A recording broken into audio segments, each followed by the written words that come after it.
It is a winter night in 1992, a little after 3 in the morning. A federal agent is parked on a public street, looking at an ordinary house across the road.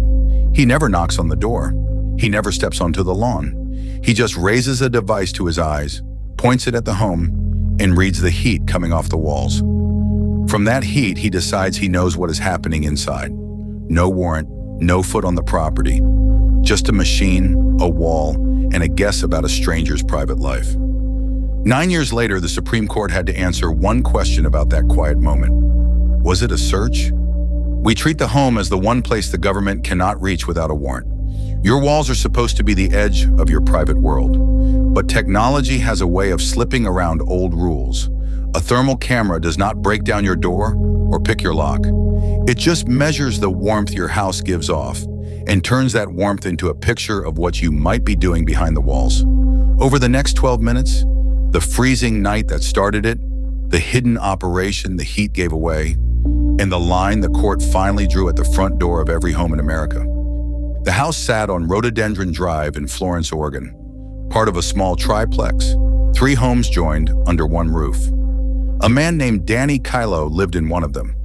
Federal agents had come to suspect that he was growing marijuana inside, under lights. Growing marijuana indoors takes light, a great deal of it. Indoor growers run high-intensity lamps for hours at a time, and those lamps throw off serious heat. And heat is hard to hide. It seeps through walls and roofs and leaks out into the cold night air, whether you want it to or not. So on January 16, 1992, a little after 3 in the morning, an agent named William Elliott sat in a car across the street with a thermal imaging device, an Ajima Thermovision 210. A thermal imager does not see through walls. It sees heat. Almost every object gives off infrared radiation that human eyes cannot detect, and the device turns that invisible warmth into a picture. Black for cool, white for hot, gray for everything in between. The scan took only a few minutes, and the picture told a story. The roof over the garage and one side wall of Kyllo's home glowed far hotter than the rest of the house, and hotter than the neighboring units under the same roof. To Elliott, that pattern meant one thing: powerful grow lamps running inside. He never went in. He never crossed the yard. He read the outside of the house in the dark and drew a firm conclusion about the inside. That conclusion did real work. Along with a tip from an informant and unusually high electric bills, the thermal scan helped Elliott convince a judge to sign a search warrant. When agents finally went inside, they found what they expected: an indoor growing operation with more than 100 marijuana plants. Kyllo was charged with manufacturing marijuana. He asked the court to throw the evidence out, arguing that the thermal scan itself was an illegal search of his home. When that failed, he pleaded guilty, but kept the right to appeal the one question that mattered. And it was a genuinely hard question. Think about what the agent actually did. He stood on a public street, where anyone is allowed to be. He aimed a device at the outside of a house. He measured heat that was already leaking out into the open air. He never touched the home, never entered it, never even set foot on the property. By the old rules, that looked like no search at all. For most of its history, the Fourth Amendment was about physical trespass. An officer breaking in, going through your drawers, carrying your things away. Elliott did none of that. He simply gathered heat that the house was giving off on its own. But push a little harder, and it starts to feel very different. The entire point of the scan was to learn what was happening inside a private home, something the agent could not see with his own eyes from the street.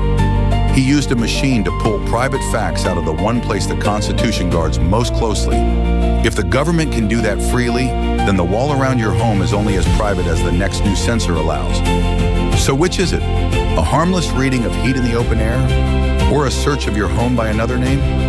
On June 11, 2001, the Supreme Court gave its answer, and it was close, 5 justices to 4.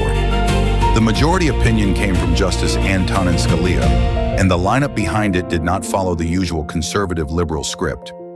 Justices who rarely agreed stood on the same side. This was not ordinary politics. It was a fight about the meaning of the home. Scalia began with first principles. At the very core of the Fourth Amendment, he wrote, "Stands the right of a man to retreat into his own home and there be free from unreasonable governmental intrusion. The home is not just another place the police might search. It is the place. And the Fourth Amendment, the court said, draws a firm line at its entrance. A line that must be not only firm, but also bright. Then came the rule that made the case famous, where the government uses a device that is not in general public use to explore details of a home that it could not have learned without physically going inside. That is a search. And a search of a home without a warrant is presumptively unreasonable. Notice how carefully that is built. It does not turn on whether the officer trespassed. It turns on the technology reaching past the wall to reveal the inside. Scalia's worry looked forward, not back. If the rule depended only on how good today's device happened to be, then privacy in the home would shrink a little every time a better machine came along. So the court fixed the line at the wall itself.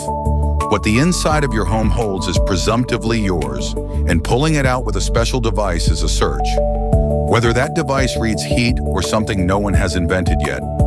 4 justices disagreed, and their argument was not foolish. Justice John Paul Stevens wrote the dissent. The agent, he said, never went through the wall. He only measured heat that had already radiated off the outside surface of the house and drifted into the public air. That, Stevens argued, was off-the-wall observation, not through-the-wall surveillance, closer to smelling an odor that floats out of a kitchen than to peering inside a room.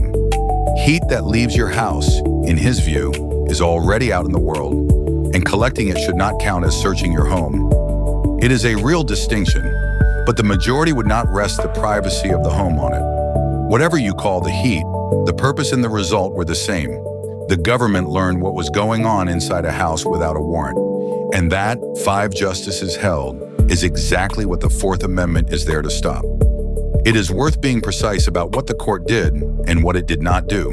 It did not ban thermal imaging. It did not erase the evidence against Kyllo for good. It sent the case back down with a narrower instruction. This kind of scan is a search, so it needs a warrant. And the lower court now had to decide whether the warrant still stood up once you set the thermal evidence aside. The lesson was not, you can never do this. It was, get a warrant first. That difference is the whole point. The Constitution rarely tells the police they can never learn something. Usually it just says, go to a judge, show your reasons, and get permission before you reach into a private space. Kyllo pulled the home firmly back inside that rule. And the reason the case still matters lies in the phrase Scalia chose. Technology, not in general public use. In 1992, the fight was over a heat camera the size of a lunchbox. But the logic reaches much further. Every year, the tools for sensing what happens inside a home get cheaper, smaller, and sharper. Drones overhead, better cameras, devices that read signals through walls.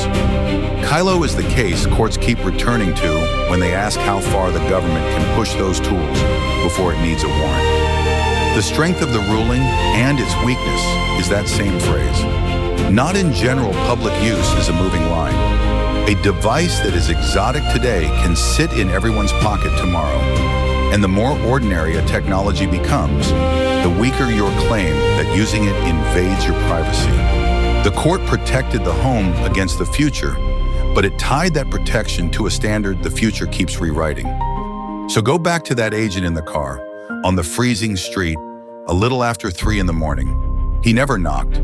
He never crossed the lawn. He simply read the heat coming off a stranger's walls and decided he knew what was inside. The Supreme Court looked at that quiet, no-contact search, a search with no break-in and no trespass at all, and said the home draws a bright line and the government had stepped over it. But notice what saved the home here. Walls, something solid for the heat to leak through. An edge the court could point to and call the entrance. The Fourth Amendment grew up protecting exactly that. Houses, walls, doors, the ground you stand on. So what happens when the thing the government wants to reach has no walls around it at all? When your private words travel as sound through the open air, or as a signal down a wire, into a glass phone booth on a public sidewalk where anyone can see you, but no one is supposed to be listening. Long before the heat camera, the court faced that exact question about a man, a booth, and a hidden microphone. The answer moved the Fourth Amendment from protecting places to protecting people. That is next time.